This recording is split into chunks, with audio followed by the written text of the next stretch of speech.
अस्सलामुअलैकुम, मैं हूं इंजीनियर असद मुगल। उम्मीद करता हूं कि आप सब दोस्त खैरियत से होंगे। आज की इस वीडियो में हम सीखते हैं कि अगर आपकी ड्रायर मशीन 10-10 मिनट तक चलने के बावजूद भी कपड़े गीले रखती है, ठीक तरह से नहीं सुखाती, तो इसका आसान हल आज की इस वीडियो में हम देखते हैं। सिर्फ 20 या 30 रुपए में आप अपना ये मसला हल कर सकते हैं, वो भी बिना किसी मैकेनिक को बुलवाए। दोस्तों, स्पिनर ड्रायर मशीन का कपड़े सुखाने का सारा प्रोसेस इस बात पर डिपेंड करता है कि मोटर कितने आरपीएम पे चलती है, यानी कि मोटर की स्पीड क्या है। बाजार दिखने में तो हमें लगता है कि मोटर काफ़ी तेज़ चल रही है, मगर हो सकता है कि मोटर की स्पीड उतने आरपीएम पे ना हो जितने आरपीएम पे कपड़े अच्छी तरह से सूखते हैं। जब मोटर मुकम्मल तौर पे जल जाती है तो आपकी मशीन बिल्कुल ही नहीं चलती, यानी कि मशीन का ड्रम घूमता ही नहीं। बाज़ औक़ात इस तरह होता है कि मोटर की सिर्फ एक वाइंडिंग जलती है, जिससे मोटर चलती तो है मगर वो बहुत ही स्लोली चलती है। इससे आपको अंदाज़ा हो जाता है कि आपकी मोटर ख़राब हो चुकी है। मगर बाज़ औक़ात ऐसे भी होता है कि मोटर अच्छी खासी स्पीड से चल रही होती है, मगर इसके बावजूद भी आपके कपड़े नहीं सूखते। तो इससे साफ ज़ाहिर होता है कि मोटर के आरपीएम कम है। जितने आरपीएम पे मोटर को चलना चाहिए उतने पे नहीं चल रही। इस सूरत में हमें आरपीएम को बढ़ाना चाहिए। हर मशीन की मोटर के आरपीएम या स्पीड फिक्स होती है। वक्त के साथ साथ ये स्पीड या आरपीएम कम होते जाते हैं, इनको मेंटेन करने की ज़रूरत पड़ती है। अगर तो आपकी मशीन की मोटर्स की सारी वाइंडिंग बिल्कुल ठीक है, तो फिर आपको मैं दो तरीके यहाँ बताता हूँ जिनके ज़रिए आप अपनी मशीन के आरपीएम को बढ़ा सकते हैं। अब मैं आपको इस मशीन को खोल के सारा प्रोसेस समझाऊंगा कि किस तरह आप भी अपनी मशीन को घर पे खुद ठीक कर सकते हैं। वीडियो में आगे बढ़ने से पहले नीचे रेड बटन को दबा के चैनल को सब्सक्राइब कर लें, बिल्कुल फ्री है। इससे मेरी हौसला अफजाई होती है और आपको अच्छी अच्छी वीडियोज़ मिल जाती हैं। तो चलें शुरू करते हैं हम अपनी वीडियो को।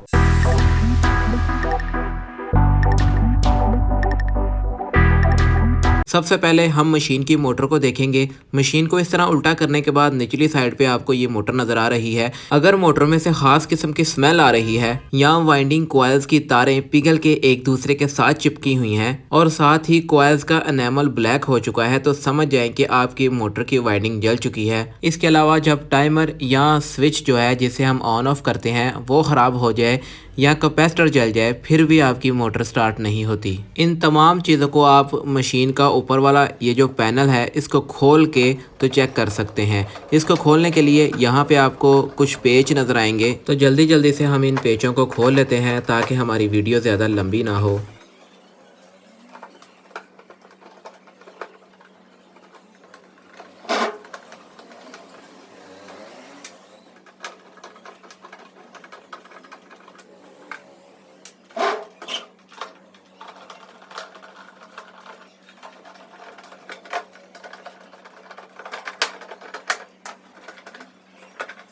तो यहाँ पे हमारी मशीन का पैनल खुल चुका है। अगर तो आपकी मशीन बिल्कुल ही स्टार्ट नहीं ले रही तो आप इसके टाइमर को और स्विच को भी चेक करें। तो आप बात करते हैं मोटर के आरपीएम की, यानी कि मोटर की स्पीड किस तरह बढ़ाई जाए।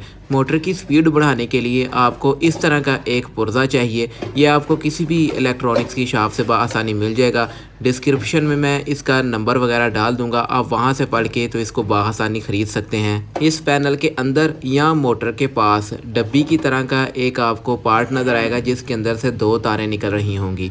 इसको कैपेसिटर बोलते हैं। अगर आपकी मशीन का कैपेसिटर फूल चुका है तो आपको ये नया लगाना पड़ेगा। जब आपने कैपेसिटर नया लगाना है तो आपने कोशिश करनी है कि इंपोर्टेड कैपेसिटर ही लगाएं। इंपोर्टेड कैपेसिटर ज़्यादातर सेकंड हैंड मिलते हैं। ये जर्मनी, जापान, यूएसए के कैपेसिटर्स होते हैं जो पुरानी मोटरों से उतार के लोग बेचते हैं। अगर आपको अपने इलाके से इंपोर्टेड कैपेसिटर नहीं मिलता तो आप लोकल कैपेसिटर के साथ ही ये जो मैं अभी आपके सामने एक पुर्जा इसके साथ अटैच करूँगा उसको लगा के तो मोटर की स्पीड यानी कि आरपीएम को बढ़ा सकते हैं। असल में ये भी एक इंपोर्टेड कैपेसिटर ही होता है जो पहले से लगे हुए कैपेसिटर की पावर में इजाफा करता है, वो भी मोटर को नुकसान पहुंचाए बिना। इसके लिए हम कैपेसिटर की ये दोनों तारों को काट लेंगे।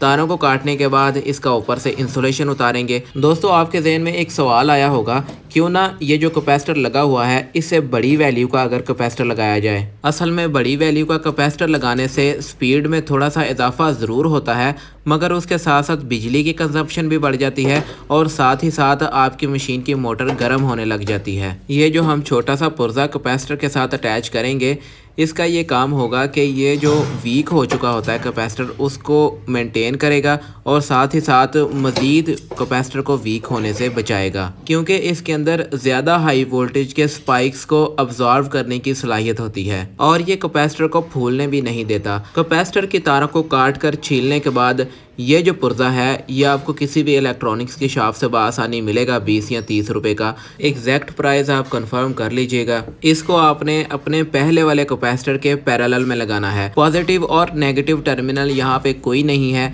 क्योंकि ये एसी करंट पे ऑपरेट होता है, इसलिए जो आपका पहला कैपेसिटर लगा हुआ है उसी के पैरेलल में आपने इसको लगाना है। यानी कि कैपेसिटर की तरफ जाने वाली जो 2 तारें आपने काटी थी उन तारों को आपने इस पुर्जे के टर्मिनल्स के साथ भी जोड़ना है और कैपेसिटर के साथ भी जोड़ना है। ये आपके सामने मैं इसके कनेक्शंस करता हूँ, इसको आप एक दफ़ा गौर से देख लें।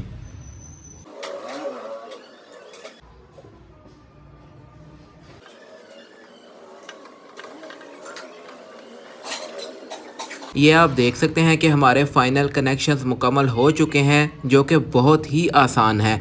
बिल्कुल इसी तरह आपने तारों को आपस में लपेट देना है। इसके बाद हम टेप चढ़ाएंगे ताकि हमारे कनेक्शंस अच्छी तरह से महफूज हो जाएं। जी तो दोस्तों, जल्दी से इसके पैनल को वापस बंद करने के बाद हम मोटर की स्पीड को देखेंगे।